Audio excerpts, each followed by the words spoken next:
নোয়াখালীতে জুলাই গণঅভ্যুত্থানে ছাত্র জনতার আন্দোলনে শহীদ মাহমুদুল হাসান রিজভীর ছোট ভাই শাহরিয়ার হাসান রিমনকে কুপিয়ে আহত করেছে দুষ্কৃতিকারীরা।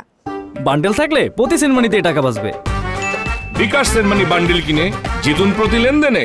রোববার দুপুরে মাইজদি শহরের বালিংটন মোড়ে এই ঘটনা ঘটে। পুলিশ ও পরিবার জানায়, গত 2 দিন আগে তার স্কুলের বন্ধুদের সাথে বহিরাগত কয়েকটি ছেলের ঝগড়া হয়। পরে বিষয়টি মীমাংসা করে দেয় রিমন।